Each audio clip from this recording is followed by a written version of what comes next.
بسم الله الرحمن الرحيم. الحمد لله رب العالمين، والصلاة والسلام على رسول الله وعلى آله وصحبه ومن والاه، أما بعد. أيها الإخوة، أيها الأبناء، أيها الطلبة، السلام عليكم ورحمة الله وبركاته. نسأل الله تبارك وتعالى أن يوفقنا لما يحبه ويرضاه، وأن يجعلنا ممن يستمعون القول فيتبعون أحسنه، وخير ما نستهل به في هذه الجلسة أو في هذا الاجتماع هو إعادة الشكر والحمد لله تبارك وتعالى، فإنه له الحمد والشكر ظاهرا وباطنا. الحمد لله الذي بنعمته تتم الصالحات. إلهي baa mahad iskale tabaaraka watacaala. walaalayaal, isagaa mudan xilli walba iyo xaalad walba in loo mahad celiyo likamaali daatihi wa asmaa'ihi wa sifaatihi. maxaa yeelay ilaahay tabaaraka watacaala sidiisuu u ammaanan yahay oo waa xamiid oo ceeb iyo dhimanaan ma laha. waa midda labaad ee allah tabaaraka watacaala wuxuu ku ammaanan yahay oo ku mahadsan yahay linicamihi alatii laa tuxsaa, nicmooyinkiisa aan la tira koobi karin, ee kuwo muuqda iyo kuwo qarsoonba isugu jira, kuwo caam iyo kuwo khaasa. marka ilaahay tabaaraka watacaala ayaan marka hore u mahad celinaynaa.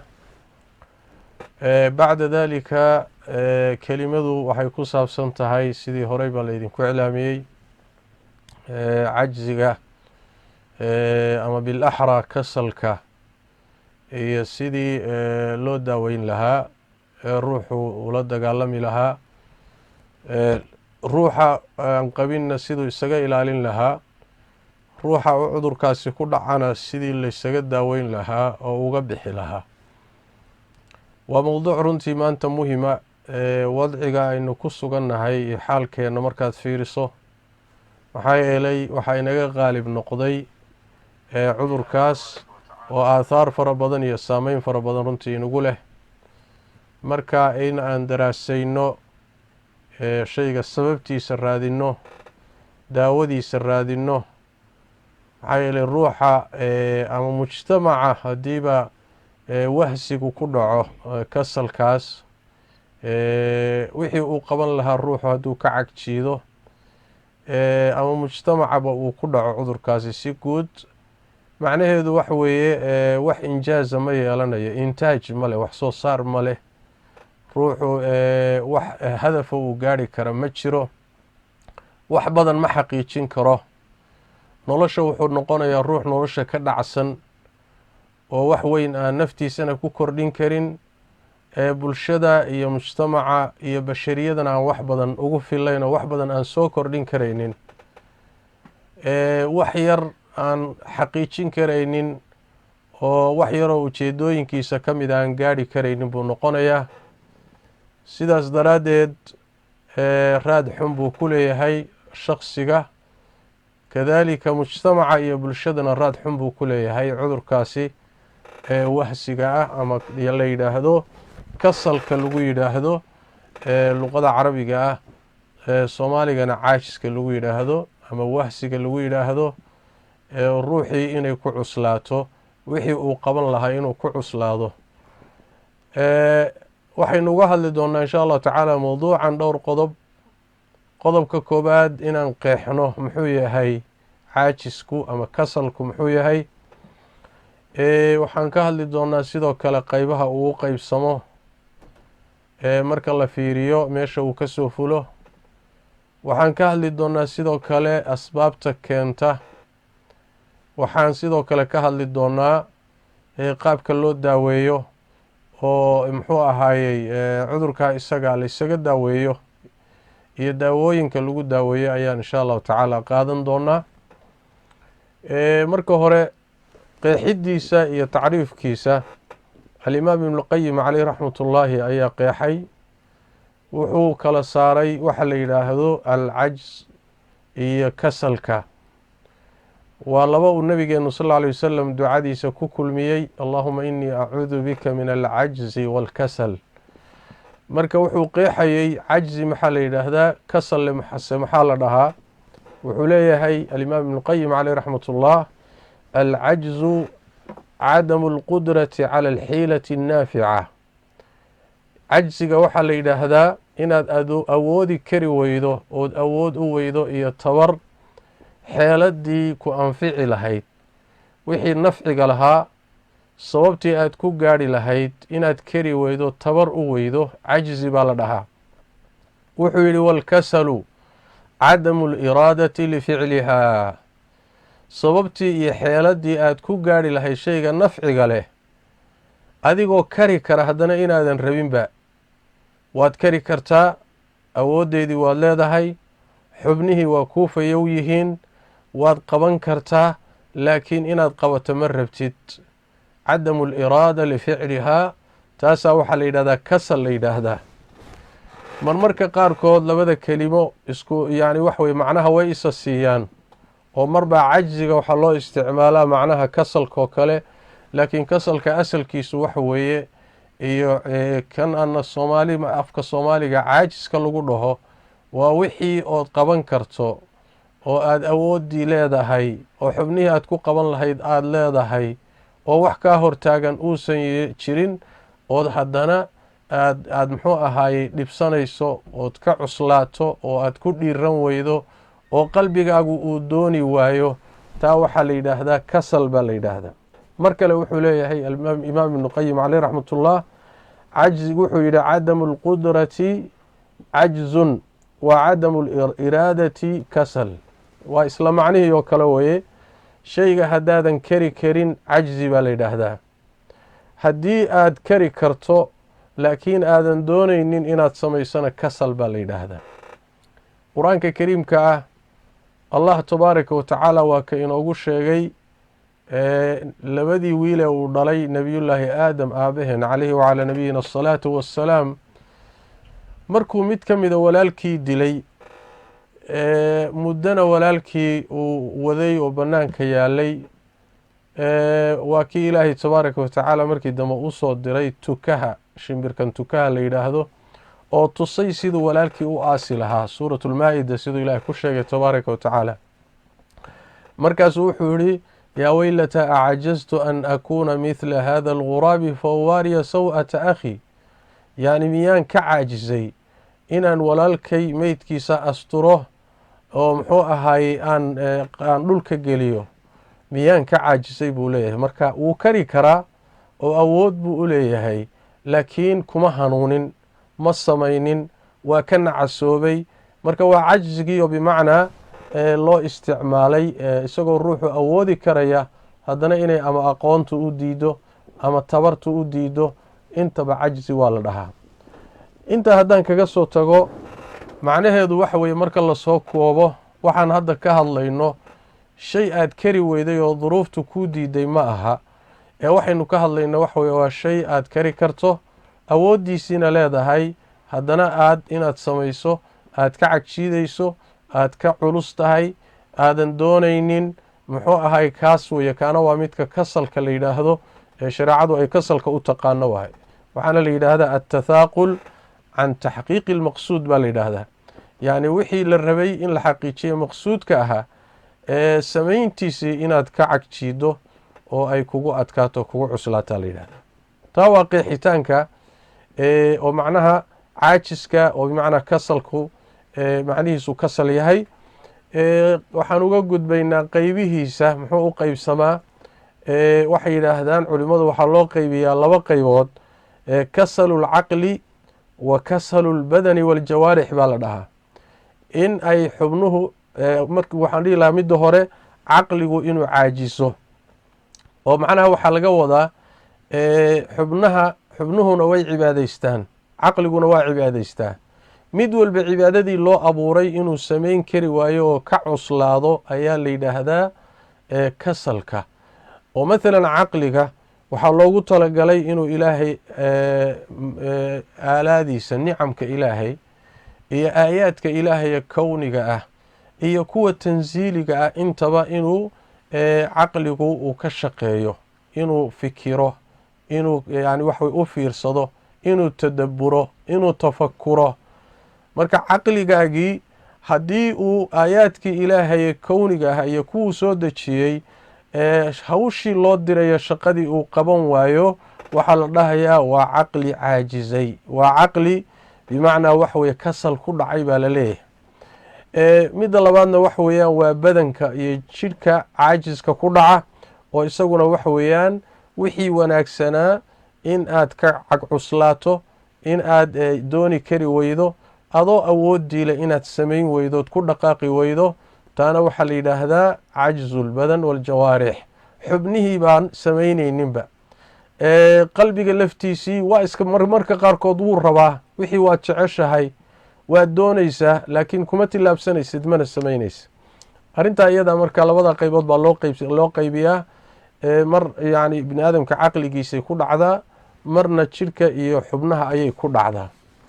inta haddaan qeexidda kaga soo baxno, waxaa mudan inaynu tilmaano shay kasta oo bini aadamka isbeddeloo ku dhacayaay asbaab buu leeyahy.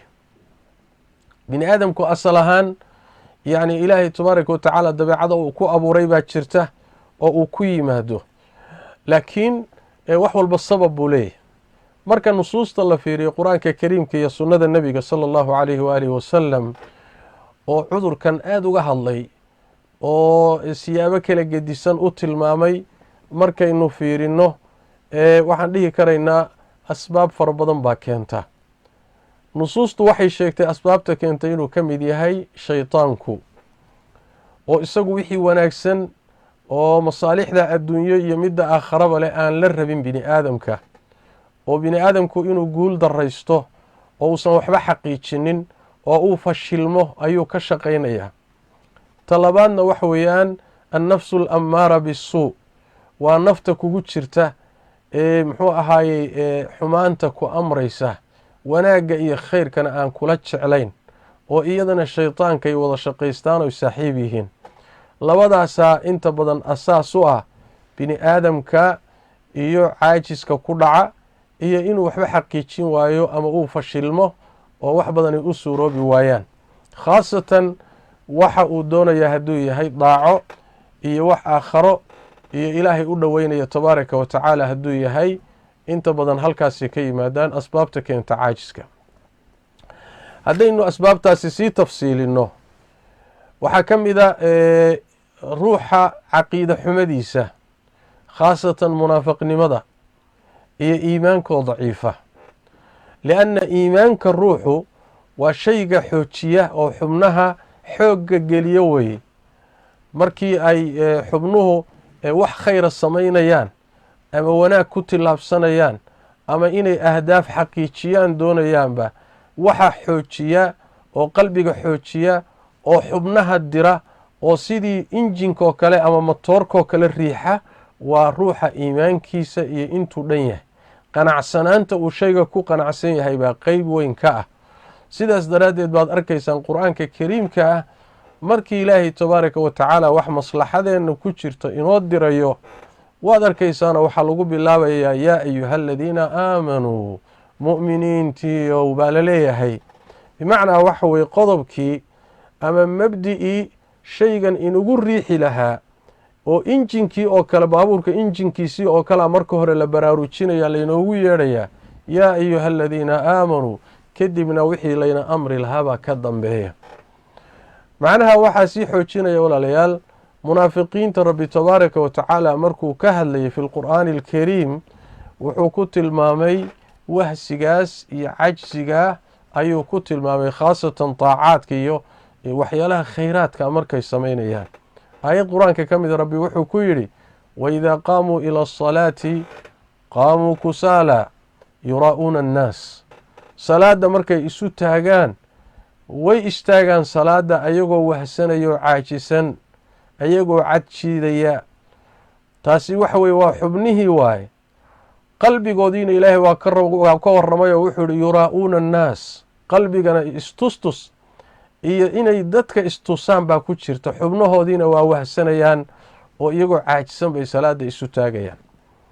aayad kale rabbi wuxuu uhi tabaaraka wa tacaala walaa ya'tuuna asalaata ilaa wahum kusaala salaada ma yimaadaan ilaa iyagoo wahsanaya mooye. maxaa keenay munaafiqiintu? sababta waxa weeye waxaanay samaynayaan ma rumaysna, salaadan kuma qanacsana, cibaadaadkan kuma qanacsana, taacadan kuma qanacsana. mar haddayna ku qanacsanayna cagjiid iyo rafaad iyo caajis bay ku imaanayaan.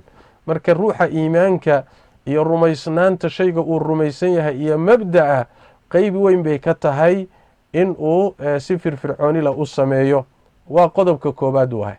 mar kastoo ruuxa iimaankiisu uu xoogaysto waad arkaysaa, waxaad ka dareemaysaa markaaba wuxuu noqonayaa ruux firfircoon oo daacaadkii ku firfircoon, oo camalkii saalixa ku firfircoon, oo cilmiga barashadiisa u firfircoon, oo wax soo saar le buu noqonayaa. ruux injaazaad iyo wax soo saar le buu noqonaya. mar kastoo ruuxa iimaankiisu hoos u dhaco iyadana natiijadeeda waa laga dareemayaa, wuxuu noqonayaa ruux muxuu ahaayey wax walba ku adag yihiin, wanaaggii jecel laakiin wanaaggii aan samaynaynin, oo wixiiba muxuu ahaayey buur si isagoo buur kurayoo kale ama samada fuulayoo kale ku noqonaya wax yar markuu doonayo inuu qabto. qodobkaasi waa qodobka koobaad, waana qodobka asaasiga weye. qodobka labaadi waxa weeyaan iyo sababta labaad sida uu leeyahay alimaam ibn اljawzi caleyh raxmatullah, wuxuu leeyahay yani almuujibu lilkasali xubu الraaxa. waxyaalaha waajibiye keena yani wax weeyaan wahsiga iyo caajiska waxyaalaha keena waxaa ka mid a inuu ruuxu iska jecel yahay inuu iska raaxraaxaysto, inuu iska nasnasto, inuu noloshiisa ku qaato maruu jiifo iyo maruu ciyaarayo iyo maruu daahayo iyo yacni nasiinada faraha badan inuu iska nasto ruuxu waxay ka mid tahay waxyaalaha keena cajziga. oo ruuxu dabeecaddiisu hadday noqoto inuu uun ciyaar ku noolaado, raaxo uun inuu raadiyo hadday noqoto, bimacnaa wax weye waxyaalaha adag ma waajihi karo, yacni nolol adag ma waajihi karo, wax adag uma sabri karo. inta badanna adduun iyo aakharo markaad doonayso inaad lib gaadho, inaad guul xaqiijiso markaad doonayso, waxay u baahan tahay adayg iyo sabir bay u baahan tahay. qodobka saddexaad ama sababta saddexaadi waxa weeyaan yani waxay yidhaahdaan kadalika alfaraagu wasiilatun lilkasal waalqucuud can injaazi almuhimaat. yani ruuxa firaaqada iyo shaqo la-aantu waxay ka mid tahay asbaabta keenta wahsiga iyo ruuxu inuu muhimadiisii iyo wuxuu rabay iyo ahdaaftiisa inuu xaqiijin kari waayo. bimacnaa waa kii nabigeenu lahaa sal alla alay wasalam firaaqada iyo ruuxu inuu gacmo maran yahay iyo inuu wakti hayo dadka intooda badan kama faa'iistaan. nicmataani maqbuunun fiihima kathiiru min annaas, waa kii nabigu yihi sal alla alay wasalam. laba nicmo dadka intooda badani waa kadsoon yihiin, waa ku sirmayaan, way dhaafayaan ayagoon ka faa'iidaysanin. wuxuu nebigu yuri sal alla alay wasalam labada nicmo wuxuu ku sheegay alsixatu waalfaraaq, caafimaadka iyo firaaqada.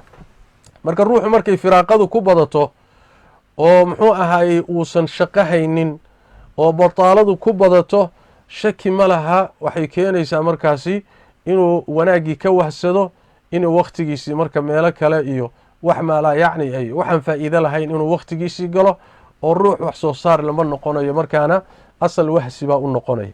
waxaa ka mid ah asbaabta waxaa ka mid a culimmadu sheegaan attaraf, oo macnaha wax weeye ruuxu in uu muxuu ahaayey nicmada adduunyada iyo barwaaqadeeda inuu ku kalax tago, inuu barwaaqada israaciyo, inuu macmacaanka israaciyo, inuu nasiinada israaciyo oo uusan waxba qabsanin.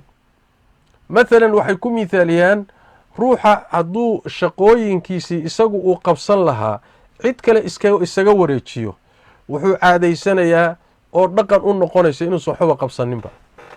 sidaas daraaddeed baa waxa fiican bay leeyihiin wixii adiga aada qabsan karto inaad qabsato waaye. nebigeennu salawaatu rabbi wasalaamu caleyh waa kii saxaabadiisa ku tarbiyeeyey ilaa heer uu gaadhsiiyey inayna dadka waxyaalaha caadaadkaa ee bini aadamku u kala baahan yahay xataa oo bannaan oo isaga bannaan inay ka kaaftoomaan, ilaa heeray gaadheen in mid iyaga ka mida ushu hadday ka dhacdo uusan mid kale iisoo qaadhihin, bal inuu isagu u dego oo uu soo qaato.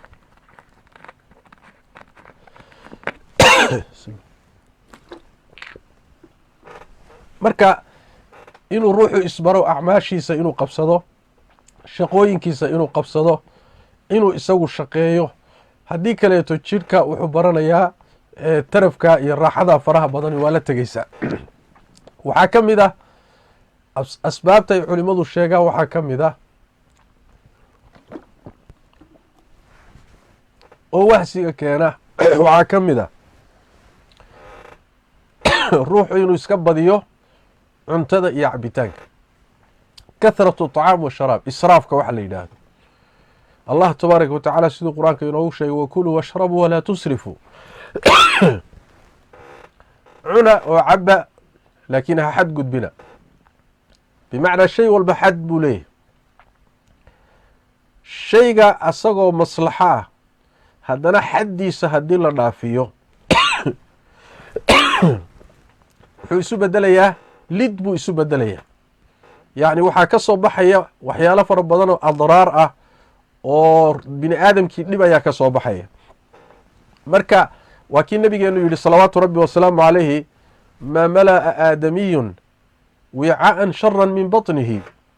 bini aadamku ma buuxiyo weel ka shar badan calooshiisa. waxa weel la buuxiyo waxaa ugu shar badan uguna dhib badan inaad caloosha buuxiso. nebigu wuxu uhi sal alay wasalam bini aadamka waxaa ku filan luqaymaat oo yuqimna bihaa sulbahu, waxoogaa afgelisye ah, luqmado uu gaajada isaga saaro oo dhabarka ku toosiyo oo uu ku noolaado. intaasaa ku filan. hadday laga maarmaan noqoto inaad cuntadii badsato ama cabitaanka badsato, haddaad ka maarmi weydo buu nebigu uri sal alay wasalam fathuluthun liطacaamihi wa thuluthun lisharaabihi wa thuluthun linafasihi. caloosha marka saddex u qaybiyo, qeyb cuntada geli, qeybna cabitaanka geli, qeybna ha banaanaato oo ka neefso oo hawada u daa, hawada ka qaado. hadday laga maarmaan noqotoba inaad badsato halkaa ha dhaafin.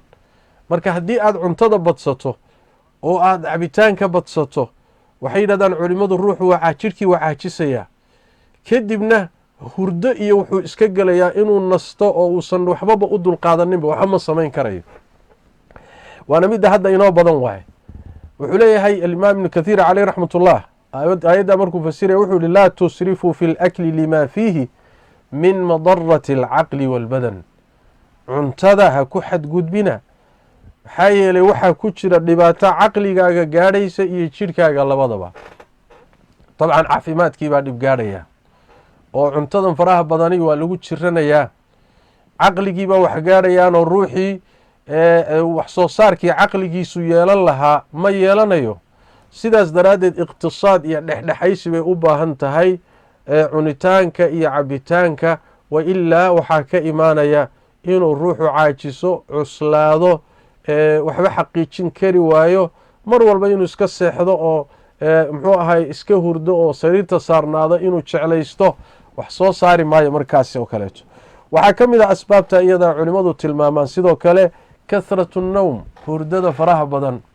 hurdadu waa wax bini aadamku u baahan yahay, asaasiyaadka noloshiisay ka mid tahay. ilaahayna qur-aanka kariimka wuxuu inooga dhigay, wuxuu yidhi mid wuxuu ka dhigay daalkii iyo culayskii jidhka haystay yaa lagu gooyaa. nasiinay hurdadu keentaa. jidhkii baa nashaadkiisii caajis markuu galay nashaadkiisii buu soo ceshanayaa markuu seexdo. laakiin ayada lafteeda markii layska badiyo iyaduna waxay keentaa caajis bay keentaa iyo wahsi fara badan. saas daraaddeed baa ibnulqayim caleyh raxmatullah wuxuu leeyahay fainahu yumiitu lqalba. wuxuu ka hadlaya hurdada faraha badan, qalbiga ayay dishaa, wayahullu lbadan wayudayicu lwaqta wayurisu algaflata waalkasal buu yidhi. waxay ruuxa dhaxal siisaa yacni inuu qalbigiisu wixii loo baahnaa inuu xusuusnaado, inuu moogaadaba. aakhare waa moogyahay, ilaahay waa moogyahay, masaalixdiisii waa moogyahay. sidoo kaleetana wahsi iyo cagculays ayuu keentaa hurdadoo layska badiyo. qiyaasta jidhku u baahan yahay in la siiyo waa loo baahan yahay, oo sidaynu u tegi doonno haddii hurdadii jidhku u baahnaayo nasiinadiisii ku yaraato, iyada lafteeda waxay ka mid tahay asbaabta dararka keenta oo caajiska keentay ka mid tahay. sidaas daraaddeed tawasut iyo dhexdhexaysi jidhku hurdaduu u baahan yahay ee laga maarmaanka laasimkaana hana ka badinin. ayadana asbaabtaasay ka mid tahay. waxaa ka mid a wahsiga waxyaalaha keena khaasatan daacada iyo khayraadka iyo waxyaalaha wan wanaagsan, cilmiga barashadiisa, cibaadaadka, waxyaalaha khayrka ah inta badan ruuxu inuu ka wahsado waxaa keena waxaa ka mid a tuulu lamal iyo didiilada dheer. waad noolaan doontaa, cimri baa kuu laaban, dhallinyaraad tahay. maaweelada inta badan shaydaanku bini aadamka uu ku maaweeliyo oo inuu kaaga dhigo in yacni waxweye nolol badani kuu laaban tahay. taana waa taa qur-aanka iyo sunnadu aada uga digeen oo uu nebigu leeyahy sal alla alay wasalam muxuu ahay kun fi dunyaa kaannaka gariib oo caabiri sabiil. adduunyada markaad joogto waxaad noqotaa sidii adigoo qariib ah ama jid gudbayoo kale. cabdullaahi ibni cumar xadiidka markuu warinaya waa kii lahaa idaa amsayta falaa tantadir asabax waidaa asbaxta falaa tantadir almasaa. haddii galab kuu soo gasho ha qorshaysan inaad berri subax gaadhayso, haddaad subax gaadhana ha ku talagelin inaad galabtii gaadhayso. yacni waxa weye qorshahaaga mar walba ku talagal in saacaddaa iyada lagu imaan karayo. mar kastoo ruuxu yididiilada dheer iyo waad sii noolaanaysaa soo gaabiyo, wuxuu gelayaa dadaal, wuxuu gelayaa ka gaadhsii, wuxuu gelayaa wakhti badani kuma laabnee durbo wa xaqiiji, cilmiga baro, camalkii xaqiiji, cibaadaadkii iska toosi, muxuu ahaayey berri baad dhimanaysaa. diyaargarowgaasu ruuxu gelayaa. mar kastoo dhanka kale waad sii noolaynaysaa iyo yidiiladu la dheeraatana ruuxaasi caajis fara badan ayaa ku dhacaya iyo wahsi fara badan. waxaa ka mid ah asbaabta keenta wahsiga keenta iyo cajziga suxbatu ahli lkasal. bini aadamka sida qur-aanku inoo sheegay, sunnada nebigu inoo sheegtay sal alla alay wasalam, yani dadka uu saaxiibadii ah, dadka uu la nool yahay, dadka uu la fadhiyo, dadka uu sheeko wadaagga la leeyahay, dadkay isu badan yihiin ayaa saameeya. haddii ay dad wanaagsan yihiinna wanaagga ay leeyihiin ayuu wax ka qaataa. hadday dad xun yihiinna xumaantay wax ka siiyaan. xadiidka abu muusa alashcari iyo qur-aanka kariimka aayado ka mida waa ka ilaahay ku tilmaamay tabaaraka watacala wayowma yacadu aldaalimu calaa yadayhi, aayaadkaad garanaysaan. marka ta'hiirka bini aadamku ista'hiiriyo waa arrin iska cad waay. ruuxu hadduu marka dad wanaagsan oo ahlu nashaad ah oo firfircoon oo injaaz leh, wax soo saaraya, cilmiga markay u jeesadaan meel ka gaadhaya, camalka iyo taacada meel ka gaadhaya, khidmada iyo adeega bulshada iyo mujtamaca muslimka, dacwada iyo ummadda wacyigelinteeda, dad yacni himamkoodu sarreeyaan oo wax soo saar leh ruuxu markuu la saaxiibo way jiidayaan. yacni wax weye iyagoo kale noqonayaa ama ugu yaraan wuu ku dayanayaa. laakiin cala alcaks hadduu ruuxu dadka liita ee himamkoodu liito ee caajislayaasha ah kuwaa hadduu ku lug xidho oo la saaxiibo sidoodoo kaleu noqonayaa.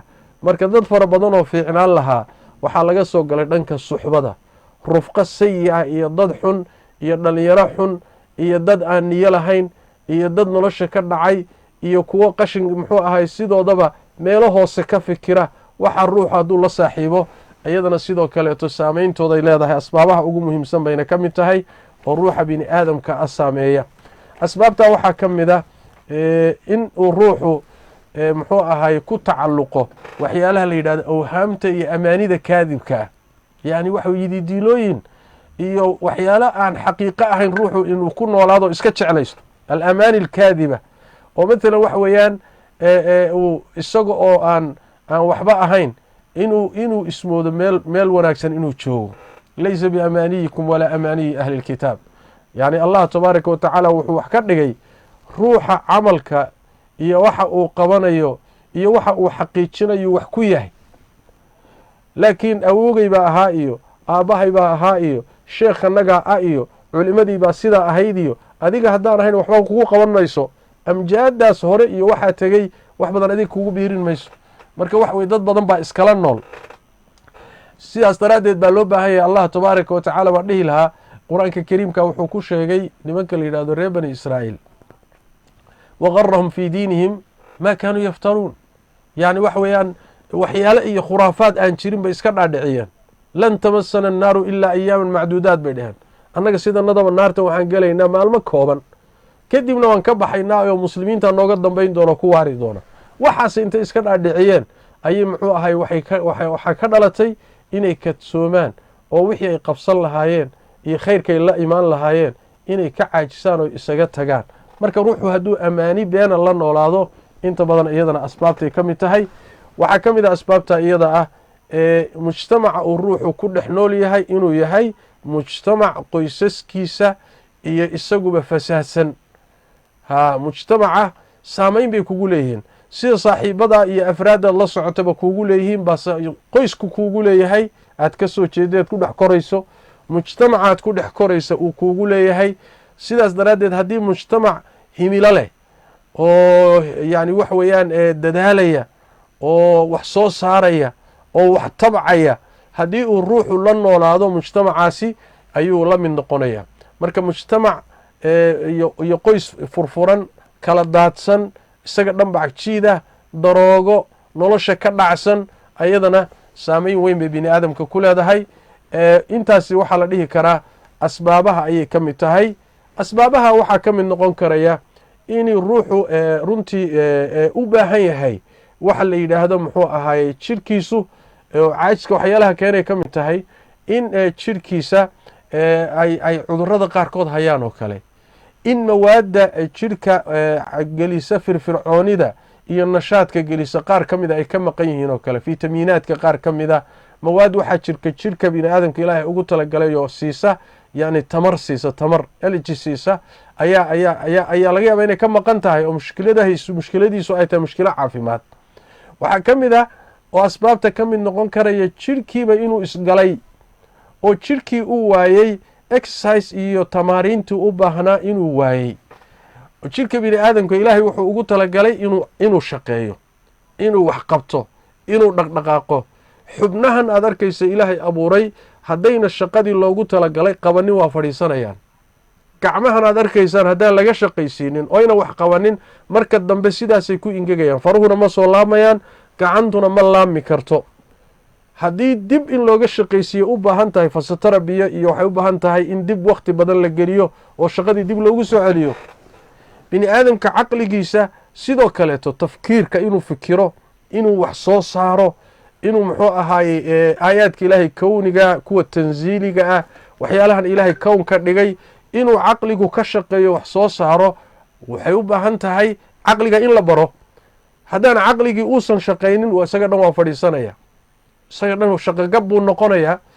jirhkii marka lugihii socod bay rabaan, jirhkii dhaqdhaqaaq buu rabaa. haddaan dhaqdhaqaaqii jirhka la siinin jirhkii waa isgelayaa, waa caajisayaa, ruuxii waxba ma qaban karo, ma tilaabsan karo, caqligiisii iyo fahmadiisii waa fadhiisanaysaa.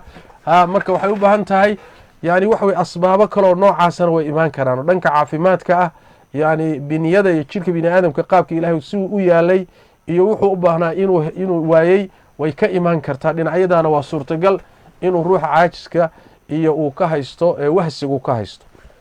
haddaynu intaa ka soo gudubno waynu u nimaadno qodobkii ahaa sidee baa lagu daaweeyaa ama loola dagaalamaa caajiska. waxaynu leenahay haddaynu asbaabtii soo ogaanay caajiska keenaysay dabcan daawadiina waynu garanay, leanna wax weyaan sababta haddii la garto daawadiina in la helay u badan tahay.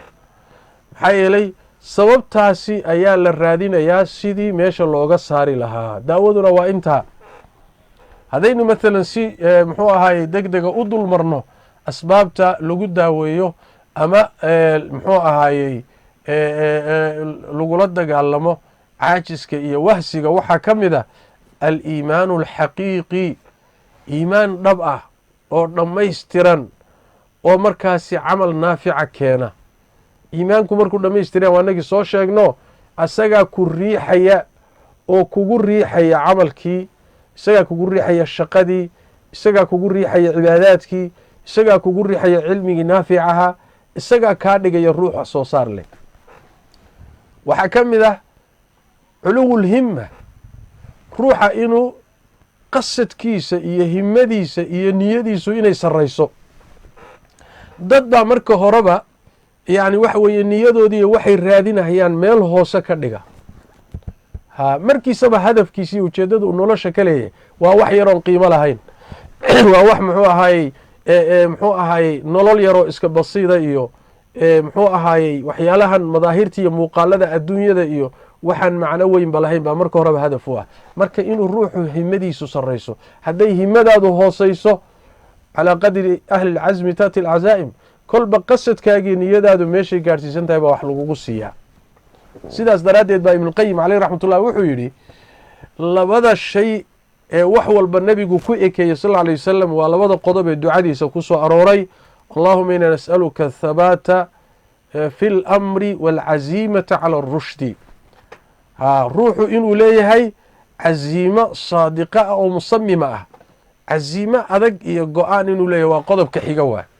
himadaadu markay sarrayso oo meel sare laacayso oo wax weyn xaqiiji aada leedahay oo noloshan aad ujeedooyin iyo khaayaad sarsare ka leedahay, haddana waxaa laga maarmaana inaad go-aan adag tahay, inaadan go-aankaagu jilicsanayn.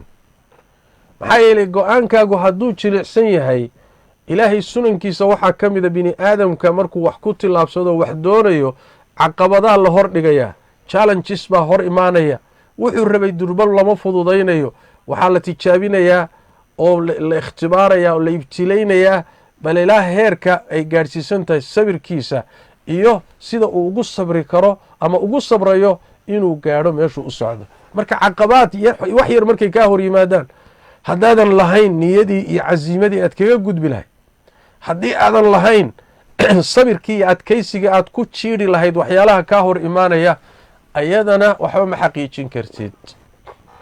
cilmi baad doonaysaa inaad barato, mithaal aan soo qaadano, daalibulcilmi baa tahay, waxaad doonaysaa inaad barato culumta carabiyada, naxwadii baad ka bilowday, ajruumiyadii baad ka bilowday. alkalaamu huwa allafdu almurakabu almufiidu bilwadci, markii lagu bilaabayba way kuu bixi weyday, way kuu fududaan weyday, fahamkeedaa kugu adkaaday. haddaad tidhaahdo war meeshani wax kama soo socdaanood isaga dhaqaaqdo, hade waxba ma xaqiijin kartid. sarfigii markaad tagto sidoo kale wax yar hadduu kugu adkay haddaad isaga dhaqaaqdo waxba ma xaqiijin karaysid. wakadalika culuumtii kale, wakadalika masaalixdii kale adduunyada sidoo kale. ruuxu marka wax weeye inuu leeyahay laba qodob. qodobka koobaadi wax weeyaan himo sare inuu leeyahay, midda labaadna himada sare iyo hadafka sare casiimadii uu ku xaqiijin lahaa iyo go-aan adag iyo niyad adag inuu u leeyahay iyo sabirkeedii. qodobka saddexaadii wuxuu yahay ama afaraad, annadaru fii xusni caaqibati alcaamiliin. dadkii shaqeeyey oo wax soo saaray oo cilmi dhaliyey oo camal dhaliyey oo taariikhda galay oo muxuu ahaayey adduunkan wax ka tegey, in aad muxuu ahaayey caaqibadoodii iyo ciribtoodii iyo siyarkoodii iyo taariikhdoodii iyo inaad akhrido. kuwii iyaga cagsigooda ahaana sidoo kale inaad caaqibadoodii iyo waxay ku dambeeyeen inaad akhrido, leanna taariikhdu waa muhim. bini aadamka saas daraaddeed baa qur-aanka kariimka ummadihii hore qasaskoodii iyo qisooyinkoodii baa aada qur-aanka ugu badan.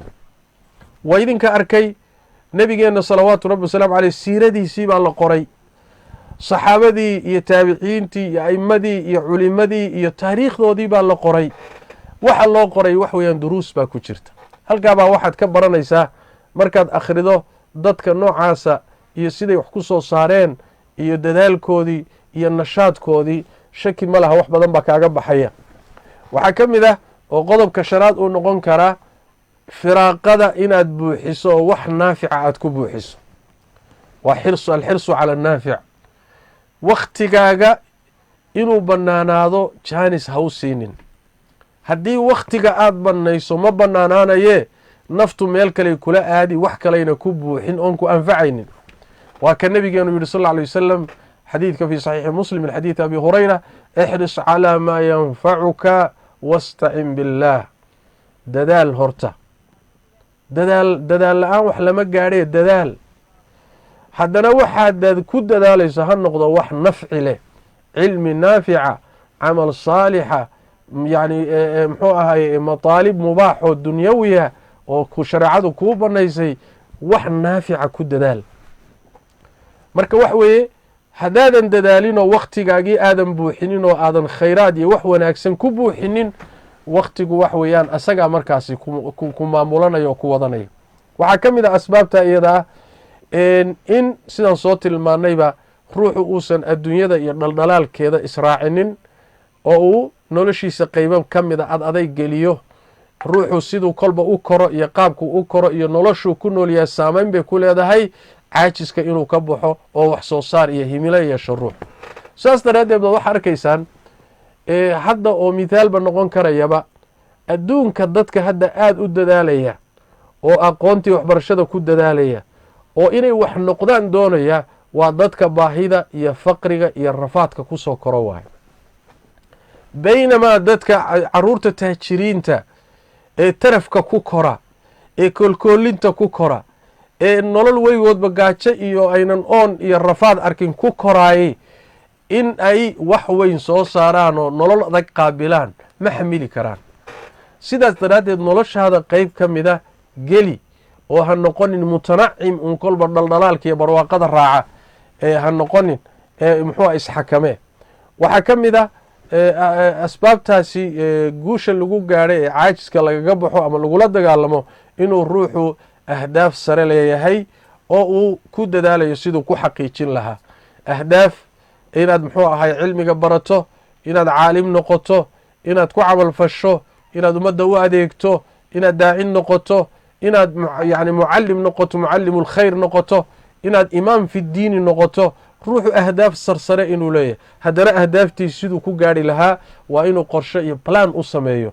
haddana ahdaaftiisii iyo balaankii waa inuu sii qaybiyo oo qayb kolba u fuliyo. maxaa yeeley bini aadanka naftiisu waxay jeceshahay in la maaweeliyo. haddii hal mar lagu sii daayo wixii oo dhan dabeecaddeedu way niyo jabi. waa ka nabigeenu yidhi salawaatu rabbi wasalaamu calayhi, yani waxa weeyaan calaykum bima tutiiquun, waxaad kari kartaan uun sameeya. fa ina allaha laa yamalu xataa tamallu, waxaydan kari karin nafta ha saarina. waxoogaa marka waxay u baahan tahay in la sasabo, waxay u baahan tahay nafta bini aadamku in la maaweeliyo. waa caruurta yaryarkoo kale marka muxuu ahay geediga iyo safarka iyo la yahay ayaa waxaan garanayaa baadiyaha markaanu soconno marka ilmuhu daalo ayaa waxaa laleeyahay geedkaasaan degi doonaa. waxoogaa marka nashaad baa ku gelaya, haddana meeshii marka la gaadho haddana meeshaas wax yar baa inoo laaban. naftu marka waxay u baahan tahay in yani si tartiiba wax loo geliyo. marka ahdaafta aad doonayso inaad xaqiijiso maraaxil ka dhig.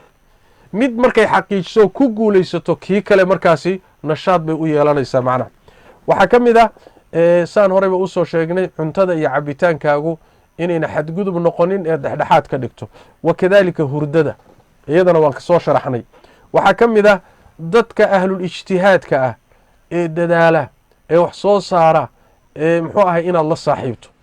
bulshada aada dhex joogto intaad fiiriso dadka kula da-da ama kaa weyn ama muxuu ahay kaa yar intooda wanaagsan ee dadaalka iyo nashaadka iyo waxqabashada iyo wax soo saarka iyo mustaqbalka leh kuwaa ku xidhan oo la saaxiib.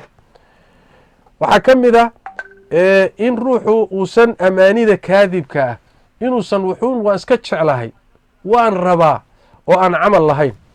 laa yunaalu alcilmu biraaxati اljasad. cilmi baad madadan doonaysaa nasiino laguma gaadho. wax weyn baad doonaysaa inaad xaqiijiso nasiino laguma gaadho. waxan kadaata ilaahay baa sameeyey, wuxuuna u sameeyey kolba sida dadaalku addoonku u sameeyo bicawni illaahi tabaaraka wa tacaala in wax lagu siiyo.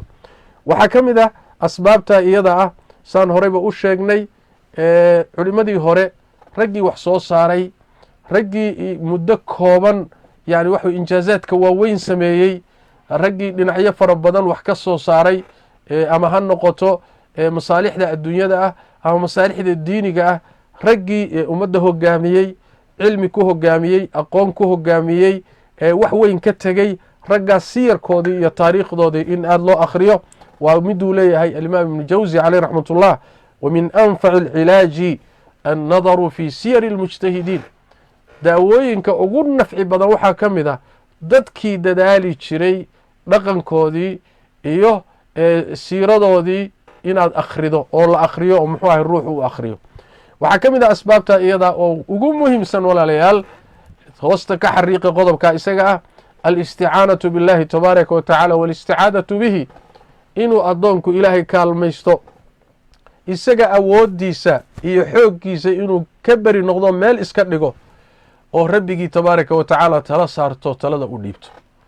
waa kii xadiidkii hadda aan soo marnay nebigula sal lla lay wasalam ixris calaa maa yanfacuka wastacin billaah, hadduusan ilaahay kuu kaalmayn meel ma gaari karti. nebigeenuna sal lla lay wasalam ducadiisii saxiixaankii sida ku timid allahuma innii acuudu bika min alcajzi waalkasal, ilaahu caajiska iyo wahsiga iyo tabardarrada ayaan ilaahu magan kaaga ahay buu nebigu dhihi jiray sal lla lay wasalam. marka inaad ilaahay magan gasho, rabbigaana kaalmaysato, iyaaka nacbudu wa iyaaka nastaciin. iyaaka nacbud waa ujeeddadii lagu abuuray, iyaaka nastaciinna waa wasiiladii aad ku gaari lahayd. haddaadan isaga kaalmaysanin meel ma gaari karti. laa xawla walaa quwata ila billah wey.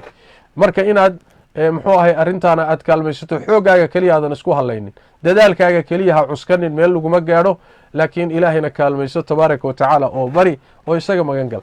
waxaa ka mid ah oo qodobka 12 noqon kara in aad jidhkasaan sheegnayba tamaariinta muctadilka ah, yani waxa weye jidhka in la shaqo geliyo, jidhka in la layliyo, jidhka in muxuu ahaaye la dhaqdhaqaajiyo, jidhku inuu shaqo galo, jidhku inuu shaqo galo. mar kastoo jidhka bini aadamka shaqada uu gelaya la adkeeyana waa sii adkaanaya. ruuxba ruuxuu ka adag yahay waa ruuxa jidhkiisa shaqada uu galayo shaqaduu qabanayo uu ka adag yahay waay.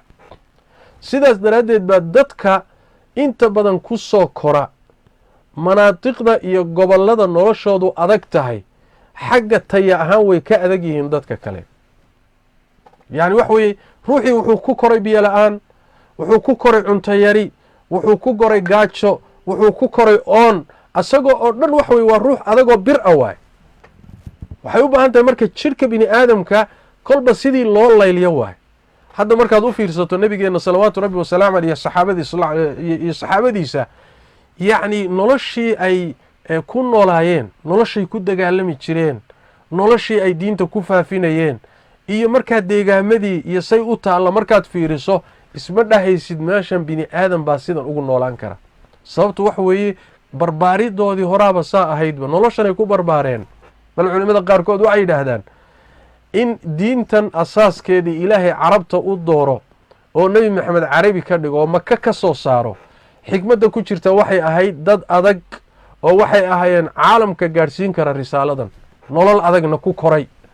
marka waxa weeye inaad jidhkaaga ka shaqaysiiso, nashaad buu helayaa, firfircooni buu helayaa, caajiskaa ka baxaya, wax badan baa kuu qabsoomaya. waxaa ka mid ah asbaabtaa iyada ah maxaan dhihi lahaa daawooyinka waxaa ka mid a ruuxu inuu habeenkii qaar ka mida soo kaco oo salaada habeenkii u soo kaco oo siduu u hurdo aan waagu u baryin. xadiidkii abu hurayra fi saxiixayn waa kii nabigeenu lahaa salawaatu rabbi wasalaamu caleyh, ruuxu markuu seexdo habeenkii shaydaan baa 3 guntimood meesha qadaadka ah ayuu 3 guntimood kaga guntaa. markaasuu guntin kasta wuxuu ku shaabadeeyaa oo ku dhuftaa yacni calayka leylun tawiilun farqud, habeen dheer baa korkaaga seexo. nebigu wuxu uhi sal lla lay slam hadduu soo kaco addoonkii, ruuxii hadduu soo kaco hurdada ka soo kaco oo uu ilaahay xuso, guntimihii shaydaanka mid baa furanta. hadduu weysaysto tii labaad baa furanta, hadduu tukado tii saddexaad baa furanta. fa asbaxa nashitan buu nebigu uri sal lla alay wasalam, fa asbaxa nashitan tayiba nafsi. waagu marka wuxuu u baryayaa asagoo firfircoon oo nashaad miidhan ah oo haddana naftiisu ay fiican tahay, naf faraxsan oo degan oo xasiloon baa waagu u baryayaa. nashaad iyo shaqo qabo, war xageed wax ka qabataa isagoo leh ayaa waagu u baryayaa. nebigu wuxuu uhi sal alla alay wasalam wailaa asbaxa khabiitha nafsi kaslaan. hadduu habeenkii ruuxu salaada u kici waayo waagu u baryo suu u hurday, nebigu wuxuu uhi sal alla alay wasalam waagu wuxuu u baryaa isagoo naftiisu liidato oo caajisan oo rafaadsan oo muxuu ahaaye gogosha ka kicila oo isaga dhanba isla hadlaya. sidaas daraaddeed aad bay muhim u tahay habeenka qaar ka mid a, khaasatan gelinka dambe oo kale, intaad soo kacdo inaad rabbiga tabaaraka wa tacaala aada la munaajooto oo salaad u soo kacdo oo aad yani wax weeye salaada subax ku tukato. markaasi wax weeyaan nashaad fara badan baad helaysaa macnaha sida nabigeenu noo sheegay sal alla alay wasalam. waxaan ugu dambaysiinayaa daawooyinka waxaa ka mid ah muxuu ahaaye caqliga bini aadamka oo jidhka waxaa maamula qalbiga. caqliga iyo qalbigu ma isku mid baa mise way kala duwan yihiin? waa masale ay culimmadu doodeeda qabaan. laakiin waxaan ka wadaa caqliga hadduu caajiso jidhkuna waa la caajisaya. waayahan dambe waxyaalaha qeyb ka qaadanaya waxaa ka mid a caajiska ina haysta iyo wahsiga waxa weeyaan miidiyaha qeybka ah. teknolojiyada iyo taqaniyaadkan waktiga intiisa badan inaga qaatay oo muxuu ahaayey boqolka nooc leh, social mediaha leh, muxuu ahaayey qanawaadka fadaa'iga a leh, noocyadan kala gedisanee hadda arlada ka batay ee bini aadamkii ku furan oo ruuxii uu mar walba ku jiro, mar walba uu ku mashquulsan yahay, waxay keenaysaa ruuxa caqligiisii iyo maskaxdiisii inay daasho, waxaan macno lahaynna ay ku daasho, waxaan midha soo saaraynin oo aan natiijo lahaynna uu wakhtigiisii ku lumo. sidaas daraaddeed teknolojiyada wixeeda aan naafica ahayn, miidiyaha wixiisa aan naafica lahayn, macluumaadka ka socda wixii aan nafci lahayn, wakhti badan layaan la ysaga bixinin. maxaa yeelay halkaa haddii wakhtigaaga intiisa badan galo wax soo saar ma yeelanaysid, bal waxaa laga yaabaa inay ummado kale kugu shaqaystaan. maskaxdaadiiba ummado kale u adeegaysaa, qolyo kalea kugu shaqaysanaya, wakhtigaagii ummado kalea haysta. see wax ku soo saari marka? seed wax ku gaadhi? seed ujeedooyinkaa ku xaqiijinay? marka waxa weeye waa in xilli yar oo kooban oo aad wax nafcile ka raadinayso, war aad u baahan tahay, macluumo cilmi ah, yacni wax weeyaan xidhiidh mubaaxa oo kooban, intaa waxaan ka ahayn waxaa loogu talagalay ama wuxuuba inagu hayaa wax weeye inuu masaalix fara badan oo adduuniya aakharaba ina seejiyo. waxaan ku gabagabaynayaa warka waa idinku dheereeyey. ilaahay tabaaraka watacaala towfiiqda hayna waafajiye muxuu ahayey in aada loo dadaalo oo runtii mujtamacaadkeennu inay wax soo saar badan yeelan waayaan maanta, dhallinyaradeenuna wax soo saar yeelan waayaan, odayaasheennina ay wax soo saar yeelan waayaan, maanta waxaa asaas u ah oo aynu dhammaanteen noqonno ummado kaleeto dulsaar ku ah, ummado kaleeto daba socota shay walba. yacni wax weeyaan adduunyadeennii iyo masaalixdeennii ummado gacanta loogu hayo oo sidii ilmo yar afka wax loogu shubayo oo iyagu laysuu fi lciir walaa fi nafiir, meelna aan ku tirsanayn. sababta keenaysa wax weeyaan waa cajziga iyo wahsigaas iyo muxuu ahaye wax soo saar la-aanta iyo natiijo la-aanta iyo wakhtigeennu intiisa badan meel cidla ah ku baxaya. ilaahay towfiiqda hayna waafajiyo. ilaahayna tabaaraka watacaala waxaan weydiisanaynaa cajziga iyo kasalka iyo wahsiga iyo cagculayska inuu ilaahay tabaaraka watacaala inaga qabto. shaydaanka iyo nafta amaarada ah ee waxyaalahan asaaska u ahna ilaahay sharkeeda tabaaraka watacaala inaga sarfiyo. sida ilaahay bay inoo baray tabaaraka watacaala suurad kaamil ah oo qur-aanka ka mid ah labadaasi in magangeliyadooda ilahay inaan ka magan galno ayaa ilahay inagu baray tabaaraka watacaala. waa suuratu nnaas waay. iyada dhan waxay ka hadlaysaa yani shaydaanka wax waswaasiya oo jin iyo insi ah. culimada qaar waxay leeyihin insigu waxa laga wadaa naftaada kugu jirta, jinka waabaa la gartay waa shaydaanke. labadoodana nabigu sal alay waslm waa ka xadiidkiisa ku kulmiyey acuudu bika min shari nafsi wa min shari shayطaani wa sharakihi ama shirkihi. marka wax weeyaan ilaahay nafta sharkeeda iyo shaydaanka sharkiisa iyo waxyaalaha kale sharka lahoo dhan ilaahay tabaaraka watacala haynaga badbaadiyo.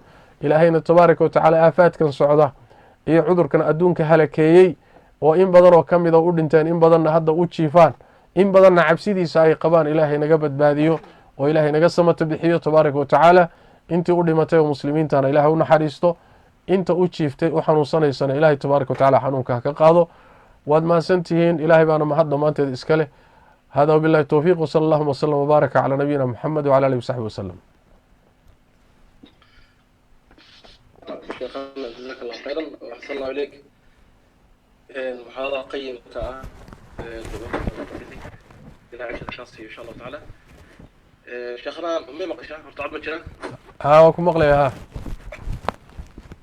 ha هذا من سؤالنا ويدينه وقت هلا ناقص إن شاء الله ما adiga ilaa 20 daqiiqo هي إن شاء الله وأوكي وين سؤالها مركا وحنا سمينا يا قارنا ميكروفوننا سوق قبصنا يا قارنا ونأخرنا إن شاء الله مركا قفك وجوه ليا محمد عادل ساق الفروم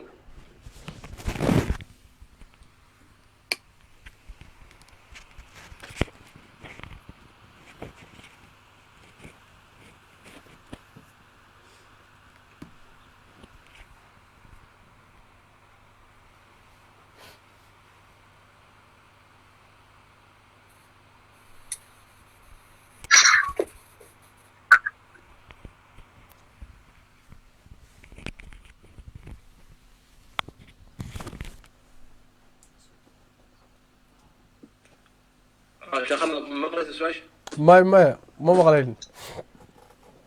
كسعد محمد سعيد